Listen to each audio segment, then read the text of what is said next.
IUD kasi, nakita mo no, letter T, pinapasok siya sa loob, bumubukas yan dito, dun siya nagpo-form ng letter T.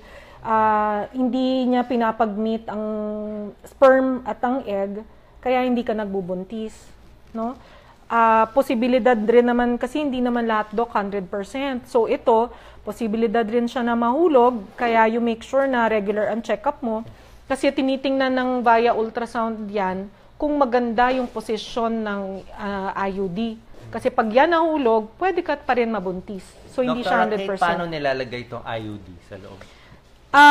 Mahaba yan, Doc, na stick, parang ganito. Parang ganito. Hindi, actually, before yan, Doc, parang ganito siya. Yung IUD, yung kamay niya, naka-fold yan dyan. Yun yung ipapasok, kunyari, ito.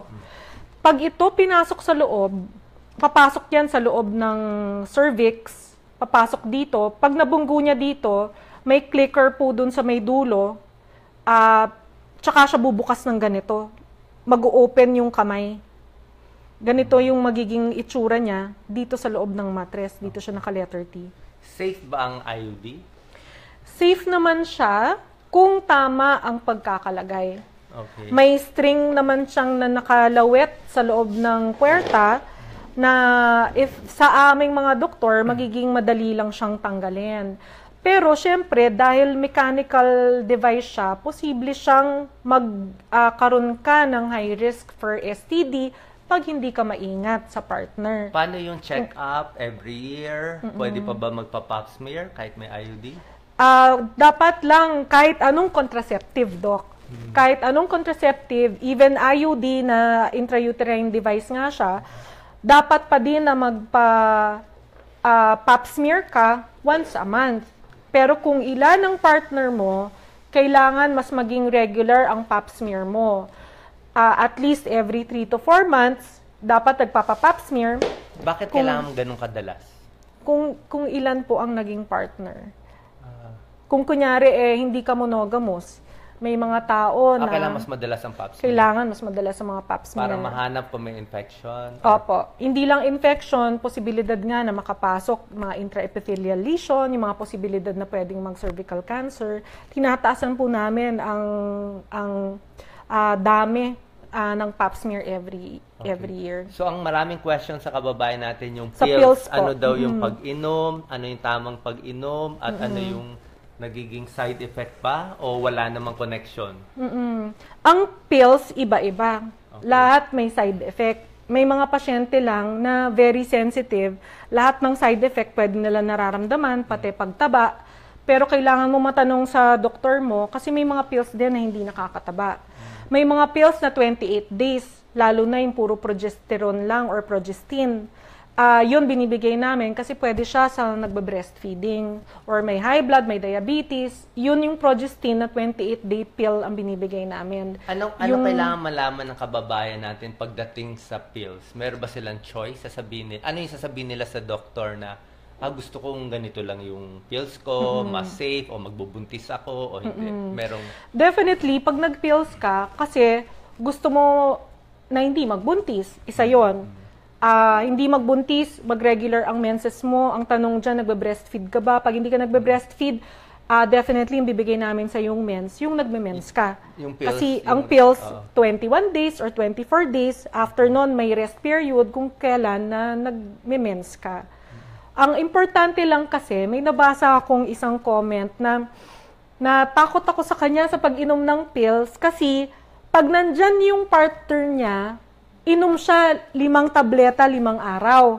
Pero pag walang partner, hindi siya umiinom. Delikado yun. Bakit kasi delikado? kung hindi mo plano pa magbuntis, baka mabuntis ka bigla, or irregular ang mens mo. Pag nag-stop ka ng pill, bigla kang magbe-bleed, swerte ka kung dinugo ka, pero matatakot ka kasi parang magugulat ka. Parang 2 weeks pa lang nag-mens na ako dahil yun sa pills mo. 5 araw mo lang ininom, nag-stop ka, kaya ka nag-bleed. May isa ako, Dok, na swerteng pasyente. So, 3 na anak. Yes, so, ang tamang pag-inom, let's say gusto nila mag-contact on day, petsa 15. Kailan siya magpipills? 1 month before? Once nag-mens. Once para hindi ka, Dok, kasi mawala. Dapat, once nag-mens ka, day 1 of mens, yun yung tamang inom ng pills. Okay. Pag kung kunyari, let's say, bigla mo inisip, scheduled kasi yan actually sorry to say Kasi mag-iiba ang menses mo pag iba ang inuman mo ng pills. Let's say, yung sabi ninyo, day 15 mo, tsaka palang dadating si husband. Day 7 na. Ano gagawin mo? Ang best mo is whether kung mag-pills ka or injectable, you need 7 days coverage ng hormone, ng contraceptive, before malaman mo na hindi ka magbubuntis pag nag-sex kayo.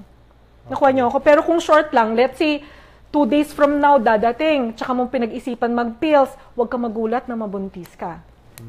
Tapos, yung sa pills, pag umiinom sila ng pills, kung yan 21 or 28 days, anong i-expect nila? Hindi sila rereglahin or rereglahin din sila pag hininto nila? Di ba? May cycle. Ano magiging normal na regla nila kung naka-pill sila? Pag naka 28 days cycle ka ng pill, tapos iniinuman mo ng 28 days tuloy-tuloy, definitely hindi ka po magkakaroon ng mens. If ever magsaspat ka, lalo na kung bagong inom ka lang ng gamot, definitely hindi mo expect na mag-mens ka. So wala pero silang mens all throughout? Until mag-stop. Pag 28 days. Pero kung yung 21 days na pill, tapos sinasabi namin either 7 days rest, kasi may ganung pill doc yung mga estrogen, progesterone na halo. Yes. May 21 days tsaka 24 days na pill, tapos may rest period bago iinom, dun ka rireglahan sa rest period. So ano yung mas magandang pills para sa kababayan natin? Yung 21 days na may regla o yung 28 days na hindi na sila magre-regla?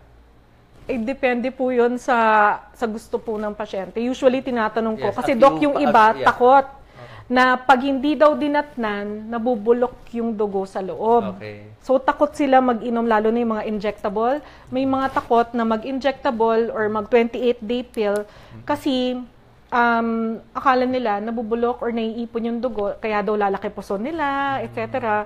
So, yun, ayaw nila kung hindi sila nireregla. That's why, yun yung mga questions na tinatanong namin.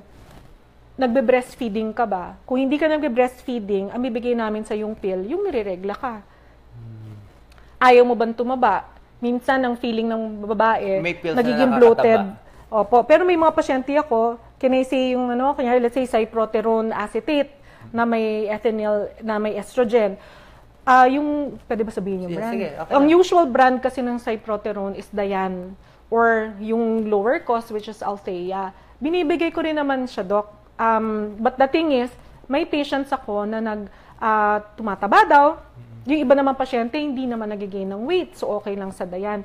Yung iba, nagba-migraine, sumasakit ng ulo, kung nagtitake ng, or may, moody, grabe daw mag-PMS o yung premenstrual syndrome. Yes. So, tinitigil ko yon and give them another one, which is a lower dose. Can I say which is Yas or Yasmin.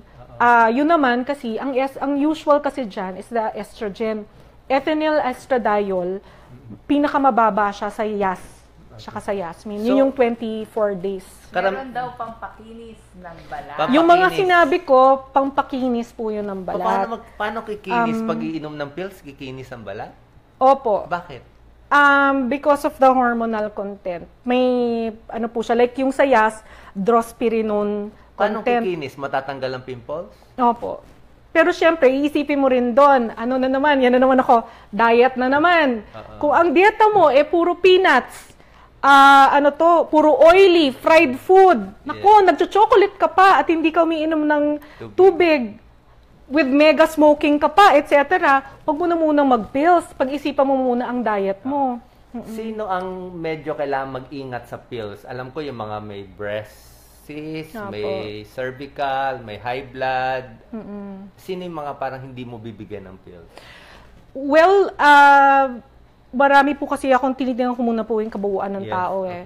Pag high blood and diabetic, pero kailangan kunyari ng contraceptive, ang binibigay namin dyan yung 28-day pill, yung more of the progestin, pati yung mga smoker, lalo na syempre ayaw nila magbuntis, etc.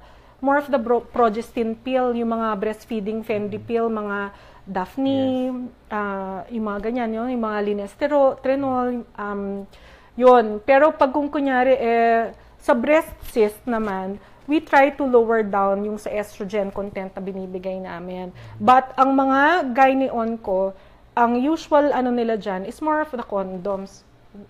Para to lessen, usually kasi Doc, ang iniisip natin dyan, doktora, na the less hormone, the better. Kung marami itong mga risk factors yung pasyente, wag mo na lang pag-isipan yung pag-take na lang ng mga pills or whatever, maybe IUD, at least yun, mechanical, wala naman siyang hormone, pero iisipin mo, each and every patient is different eh. Pwede itong pill sa'yo, pero sa kapatid mo iba. So, depende po. Kate, marami rin nagtatanong yung Implanon. What's Implanon? Yeah. Ang Implanon po ay nilalagay namin dito yan, under the skin. Ini-inject namin dito, under the skin. Mabilis lang po siyang procedure. Dito po siya under the skin. Mararamdaman mo para siyang manipis na, alam nyo yung sa lead ng pencil? Ganun lang po yan, ganyan kaliit. 3 years coverage. Pero nawawala ang period mo nun. Initially, irregular ang mens, ang bleeding mo. Pero as the years go by, nawawala. Wala naman po siya. May mga side effect, katulad lang din po ng mga contraceptive pill. May tumataba, may hindi naman tumataba. May nagpipimple, may hindi nagpipimple. Pero depende po yon sa mga coverage ng pasyente. Lalo na yung mga tao na hirap uminom ng pills, baka makalimutan mo, mabuntis ka lang, ang Implanon maganda kasi 3 years coverage siya.